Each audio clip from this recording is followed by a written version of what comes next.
Hi everyone, welcome to week 12 of the season 2 of the Los Altos Juice Frogs Teambuilder Dynasty, and this week we will be playing Texas State Bobcats. This is one of the games I scheduled to get an easy win, and considering that we are on a 3-game losing streak, we really need a win right now, and given that our overall record is 4-6, we have to win the next 2 games just to avoid a non-losing season, with the final game being with Hawaii. And here we go. We got a man wide open. It's Cunningham, but for some reason, he is not able to stay on his feet. And instead, we have a 1st and goal inside the 10. A couple plays later, we try to take it in, and Cunningham's actually stopped for a loss of 2. It's a very unfavorable turn of events. But luckily, we were able to hit Kazi here on the slant pass, and we go up 6-0, but the extra point hits the post and is missed. Oh! And look at this, like, Willie Wildcat, he should be playing soccer, because his acting skills are just great. Look at that. Look, he looked like he was completely stoned when he was laying on the ground, while his head didn't even touch the post.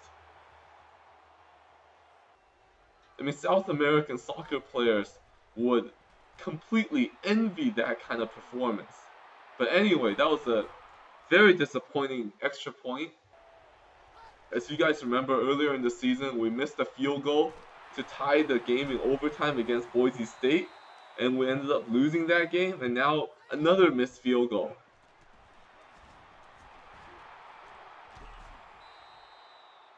And here, Texas State, they're doing very well on their first drive, and they're really taking it to us. For a team that's all D pluses and Ds, Texas State is really doing well. And one thing I hate about these bad teams is that they don't run hurry up, and as a result, they tend to chew off a lot of clock. And here, Arndt, nice run! And he almost got inside. He almost got inside the 1. I think he did. But a couple plays later, I think we pushed them back a little bit. But either way, they got the touchdown to the back of the end zone to Rutherford, and Texas State actually goes up 7-6. And another comment I want to make is that the bad teams tend to always have a star running back. Obviously, the star is relative. But here, oh my god, interception when we're trying to go to Cunningham. It looked like he was open, but I did not bend the ball to the left enough. And Texas State ends up with a key interception. So, as I was saying earlier, like Franks, he's a star running back for some reason. And here they go for a field goal, and this one is missed as well. So, we breathe a sigh of relief, and we basically escape without losing any points there. We go with the slant pass, and for some reason, I misread the pass there, and I thought that the defender was behind, or going to be behind, my circle receiver. Instead, he was in front. A terrible decision there, should have never thrown that ball. And we just dodged the bullet when Texas State missed a field goal. But now Texas State has another chance to put up some points. Now they're inside the 10. A couple plays later, it's 3rd and 10. And they give it to their star running back, and star running back is stopped. But I don't think Texas State is going to miss from there. So they go up 10-6. So because the running back is usually a star player for the bad teams tend to run the ball a lot, and I am very bad playing against the run, and also running the ball tends to chew off a lot of clock. And here, another terrible decision. I have no idea why I threw this ball. Oh my goodness. The receiver was not open at all, and these mistakes are just causing our team to self-destruct here against a far inferior opponent. Just unbelievable. An inferior opponent who loves to run the ball, so they limit the number of possessions.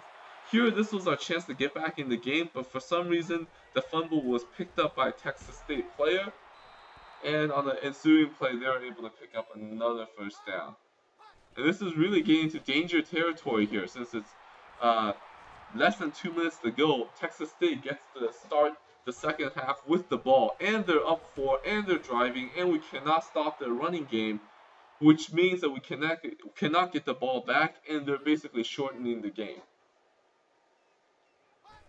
So just a disastrous turn of events right now. And he scrambles again. I even had a spy on him, but the spy was blocked. And it's another 1st down. And Texas State Wow, they are just melting the time away. Here we got a man in the back of the end zone, but this time we got the interception. It's Turner, our new recruit. He comes up with a massive interception when it looked like the receiver was going to get a touchdown in the back of the end zone. So now Harrell has plenty of time, but no, it's sacked. I was a little bit too greedy there. I was holding the ball, hoping for a deep pass, a deep route to come open. It didn't. Here it was open, but for some reason the ball was just not accurate, and we actually have to punt the ball. But luckily, Texas State couldn't do anything with it, and they actually missed a field goal with 1 second left. So we actually have a chance to make a comeback and go into halftime with the lead. But here, double covered. I mean, there's no way that pass was going to be complete. But I figured, hey, no time left on the clock. Might as well, nothing to lose. So we actually go into halftime down 4 points against Texas State, unbelievably. And now Texas State starts out the half with the ball. Normally it wouldn't be a problem, except their running game just chews off so much clock. And here they go the Wildcat, and that should have been picked. They went with the Wildcat, and the running back passed the ball, and that was not picked. But either way, we get the ball back. Everybody's covered. It's a two-man under. Hero jukes a man. He picks up 20 yards and stumbles near midfield. Wow. This is the type of play we need to beat Texas State. Just unbelievable. Now we got a man wide open. It's Maxwell. But again, Texas State just continues to frustrate us. Maxwell normally would be able to break that for a touchdown, but no, here they stop him. Nice play here by Sapp, just diving for the first down. Otherwise, we would be in trouble. That ball could have been picked. And here we got a man wide open. It's Cohen, but for some reason he was not able to get the touchdown because he had to come back out of the end zone to catch the ball. This time we get to Cunningham. He was almost stopped on 4th down, but luckily he was not. And now we go for it. A 2-point conversion, and the 2-point conversion is picked. And luckily, the defender decided to take a knee in the end zone. Otherwise, I think he might have had a pick 2, and that would have tied the game up. So lucky there that we did not give up a pick 2. Here's another fumble, and oh my gosh, another opportunity missed to put this game away. And as a result, Texas State is still staying in the game. A nice pass here for a huge first down. And Texas State does a great job of limiting the possessions. Look at that. Franks, he sheds off a tackler. We had him in the backfield. But no, instead he gains 10 additional yards. And here we should have sacked the quarterback. No. And every time I miss sacks like that, I know it's going to be bad. And that was bad. Now we're already coming to the end of the 3rd quarter. Almost a sack. No, Arn back paddles nicely. And it is a sack. Huge stop there. Forcing Texas State to kick a field goal, which they did make. So now we're only down by 1. And it's unbelievable. We are sacked again. I can't believe it that we're in the 4th quarter and we only have 12 points on the board. Here we got a guy wide open. It's Cunningham. He's unable to break it. But Cunningham still takes it into the opponent's territory. And now it's a 2nd and 1. We got a man wide open. It's Cohen. He's got the first down. We're inside the red zone. He rolls into the red zone. So we just got to hurry up a little bit. And Harrell is sacked. And I've been going with the hurry up the entire time because I know that Texas State does not give you many possessions with the way they play. And unfortunately, we're sacked again. It's a 3rd and 25. And this is not looking good. Hoping for the deep route to come open. It doesn't. We have no choice but to just slam it in there to Sapp. Nice catch. It could have been picked, but unfortunately it's 4th and 6. Brings up a field goal attempt. And the field goal is missed. I've never seen the ball travel like that.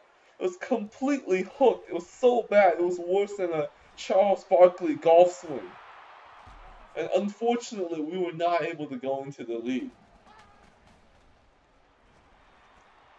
Now Texas State comes right back, and the guy ducks and chews off the clock, and he takes it into the house for a touchdown. And unbelievably, Texas State is up 20-12 now. We not only have to score a touchdown, we have to convert a 2-point conversion just to tie the game. Now we got a deep pass, it's Robertson. But again, Texas State continues to frustrate us by not giving up the touchdown. We actually have to work for our scores now. And as soon as I say that, Harrell is sacked. Harrell is sacked again, and now it's 4th and 26. I mean, we could very well lose the game here. But no, we got the ball to Cunningham, and Cunningham this time actually takes it into the end zone without being tackled first, and it's a touchdown. And now we gotta go for the all-important 2-point conversion. I think I see a guy open, but no, it's picked! I pressed the wrong button and went to the wrong guy. Oh my god, I just zoned in on a receiver and should have looked for the other option, the square receiver, and instead it's picked. We're down by 2. We have to go for the onside kick, given that we only have 2 timeouts and not 3. The onside kick is fumbled a little bit, but the second guy catches it. And that's it. That's the end of the game. We actually dropped this game to Texas State, 20-18. I don't know why. This is a classic. This is just absolute disgraceful performance. So the missed field goals really came back to hurt us. And it hurt us in the Boise State game. And here we have a missed field goal and a mixed extra point. Just really tough loss to swallow. Now that pushes us to 4-7. So we're going to have a losing season. And next week we're going to play Hawaii to at least salvage some respect.